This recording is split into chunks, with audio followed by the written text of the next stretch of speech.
السلام علیکم ورحمۃ اللہ وبرکاتہ۔ اس کا نام ڈاکٹر احمد تھا اور وہ سعودی عرب کا معروف طبیب تھا۔ لوگ اس سے مشورہ لینے کے لیے کئی دن تک انتظار کرتے۔ اس کی شہرت بڑھتی چلی گئی۔ دارالحکومت میں ایک انٹرنیشنل میڈیکل کانفرنس کا انعقاد ہوا جس میں اسے بھی دعوت دی گئی۔ اس کی خدمات کے پیش نظر فیصلہ ہوا کہ وہ اس کانفرنس میں نہ صرف کلیدی مقالہ پڑھے گا بلکہ اس موقع پر اسے اعزازی شیلڈ اور سرٹیفکیٹ بھی دیا جائے۔ ڈاکٹر احمد اپنے گھر سے ایئرپورٹ کی طرف روانہ ہوا۔ وہ بڑا خوش اور پرسکون تھا۔ آج شام اس کی تکریم اور عزت کی جانے والی تھی۔ اس کا سوچ کر وہ اور بھی زیادہ آسودہ ہو گیا۔ ایئرپورٹ پر وہ معمول کی چیکنگ کے بعد فوراً ہی ہوائی جہاز میں سوار ہو گیا۔ اس کی فلائٹ وقت کے مطابق پرواز کر گئی۔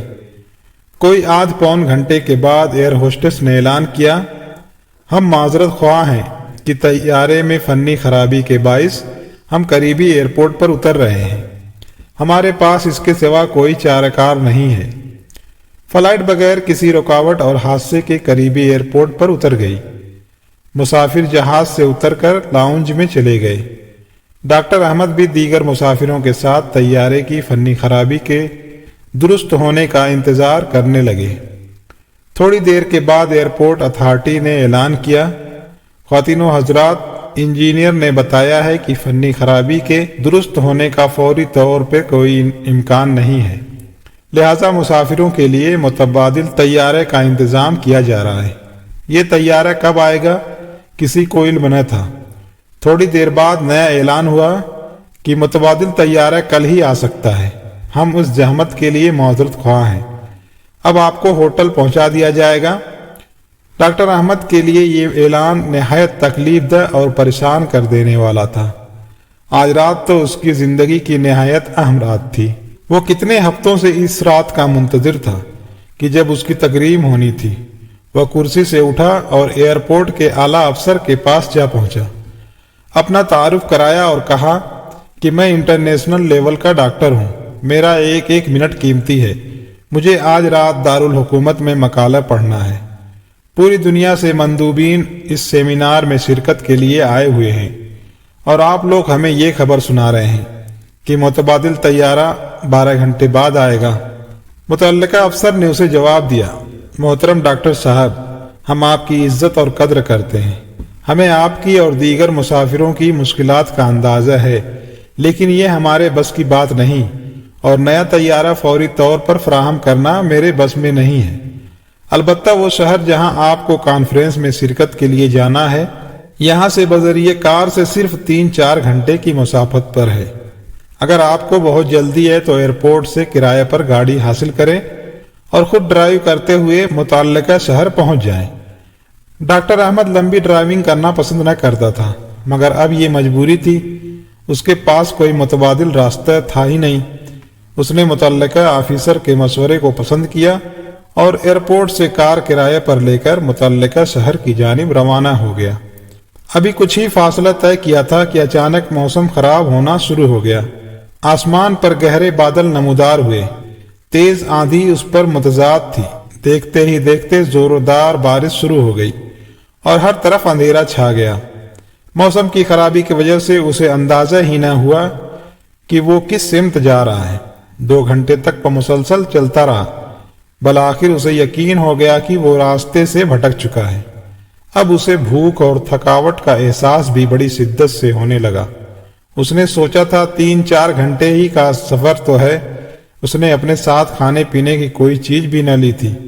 اب اسے کسی ایسے ٹھکانے کی تلاش تھی جہاں سے اسے کھانے پینے کی کوئی چیز مل سکے۔ وقت تیزی سے گزر رہا تھا۔ چاروں طرف رات کا اندھیرا بھی چھا چکا تھا۔ ایک چھوٹے سے گاؤں کے پاس سے گزرتے ہوئے اس نے غیر شعوری طور پر اپنی گاڑی ایک چھوٹے سے گھر کے سامنے روک دی۔ اس کا ہاتھ گھر کے دروازے پر دستک دے رہا تھا جب اندر سے ایک بوڑھی عورت کی نحیف و ناتواں آواز اس کے کانوں میں پڑی، جو کہہ رہی تھی، جو بھی ہو اندر آ جاؤ، دروازہ کھلا ہے۔ ڈاکٹر احمد گھر میں داخل ہوا تو دیکھا کہ ایک بوڑھی عورت متحرک کرسی پر بیٹھی ہے۔ اس نے خاتون سے کہا، اماں میرے موبائل کی بیٹری ختم ہو چکی ہے، کیا میں اپنا موبائل چارج کر سکتا ہوں؟ بوڑھی عورت مسکرا کر کہنے لگی، میرے بیٹے کون سے فون کی بات کر رہے ہو؟ تمہیں معلوم نہیں اس وقت تم کہاں ہو؟ ہمارے ہاں نہ تو بجلی ہے نہ ٹیلی فون، یہ تو ایک چھوٹا سا گاؤں ہے جہاں شہری سہولتوں کا کوئی تصور نہیں ہے۔ پھر اس نے مزید کہا، میرے بیٹے وہ سامنے میز پر چائے اور کھانا رکھا ہے، لگتا ہے کہ تم بھوکے اور پیاسے ہو، راستہ بھٹک گئے ہو، تم پہلے کھانا کھا لو پھر بات کریں گے، لگتا ہے تم خاصا طویل فاصلہ طے کر کے آئے ہو۔ ڈاکٹر احمد نے اس بوڑھی خاتون کا شکریہ ادا کیا اور کھانے پر ٹوٹ پڑا۔ سفر کی تھکاوٹ سے اسے شدید بھوک لگ رہی تھی۔ اچانک خاتون کی کرسی کے ساتھ والی چارپائی پر حرکت ہوئی اور ایک معصوم نے رونا شروع کر دیا۔ خاتون نے اس بچے کو تھپک کر سلایا اور اسے دعائیں دینا شروع کی۔ وہ اس بچے کی صحت اور سلامتی کے لیے لمبی لمبی دعائیں کر رہی تھی۔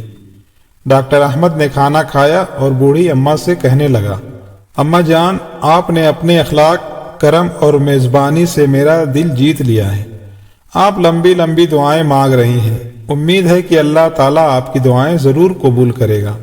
میرے بیٹے، وہ بوڑھی گویا ہوئی، میرے اللہ نے میری تمام دعائیں سنی اور قبول کی ہیں۔ ہاں بس ایک دعا باقی ہے جو میرے ضعف ایمان کی وجہ سے پوری نہیں ہوئی۔ تم تو مسافر ہو، دعا کرو کہ وہ بھی قبول ہو جائے۔ ڈاکٹر احمد کہنے لگا، اماں جان، وہ کون سی دعا ہے جو قبول نہیں ہوئی؟ آپ مجھے اپنا کام بتائیں، میں آپ کے بیٹے کی طرح ہوں، اللہ نے چاہا تو میں اسے ضرور کروں گا، آپ کی جو مدد میرے بس میں ہوگی ضرور کروں گا۔ خاتون کہنے لگی، میرے عزیز بیٹے، وہ دعا اور خواہش میرے اپنے لیے نہیں بلکہ اس یتیم بچے کے لیے ہے جو میرا پوتا ہے۔ اس کے ماں باپ کچھ عرصے پہلے فوت ہو چکے ہیں۔ اسے ہڈیوں کی ایک بیماری ہے جس کی وجہ سے چلنے پھرنے سے معذور ہے۔ میں نے قریبی حکیموں، ڈاکٹروں سے اس کے بڑے علاج کرائے ہیں مگر تمام اطباء اس کے علاج سے عاجز آ گئے ہیں۔ لوگوں نے مشورہ دیا ہے کہ اس ملک میں ایک ہی ڈاکٹر ہے جو اس ہڈیوں کے علاج کا ماہر ہے۔ اس کی شہرت دور دور تک ہے، وہ بڑا مانا ہوا سرجن ہے، وہی اس کا علاج کر سکتا ہے، مگر وہ تو یہاں سے بہت دور رہتا ہے، پھر سنا ہے بہت مہنگا بھی ہے۔ اس تک پہنچنا کوئی آسان کام تو نہیں ہے۔ تم میری حالت تو دیکھ ہی رہے ہو، میں بوڑھی جان ہوں، کسی وقت بھی بلاوا آ سکتا ہے۔ مجھے ڈر ہے کہ میرے بعد اس بچے کی نگہداشت کرنے والا کوئی نہیں ہوگا۔ میں ہر وقت اللہ تعالیٰ سے دعا کرتی ہوں کہ وہ کوئی سبب پیدا کر دے کہ اس بچے کا اس ڈاکٹر سے علاج ہو سکے۔ عین ممکن ہے کہ اس یتیم بچے کو شفا اسی ڈاکٹر کے ہاتھوں مل جائے۔ ڈاکٹر احمد اپنے جذبات پر قابو نہ رکھ سکا، اس نے ردھی ہوئی آواز میں کہا، اماں جان، میرا طیارہ خراب ہوا، راستے میں اترنا پڑا، کار کرائے پر لی، خوب طوفان آیا، آندھی اور بارش آئی، راستہ بھول گیا، اللہ تعالیٰ نے مجھے آپ کے گھر زبردستی بھجوا دیا۔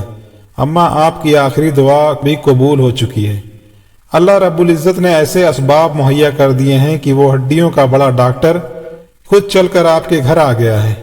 اب میں آپ کے پوتے کا علاج کروں گا۔ جب اللہ تعالیٰ اپنے کسی بندے کی سنتا ہے تو پھر اس کو پورا کرنے کے لیے اسباب بھی خود ہی مہیا فرما دیتا ہے۔ کائنات کی ساری مخلوق، چاہے وہ جاندار ہو یا بے جان، اللہ کے حکم اور اس کی مشیت کی پابند ہے۔ اس واقعے میں آپ دیکھ سکتے ہیں کہ کس طرح اللہ تعالیٰ نے زمین و آسمان کی مختلف قوتوں کو اب کام میں لا کر بوڑھی اماں کی دعا کو پورا کرنے میں لگا دیا۔ اللہ تعالیٰ ہم سب کی دعاؤں کو قبول کرے اور نیک عمل کرنے کی توفیق عطا فرمائے، آمین۔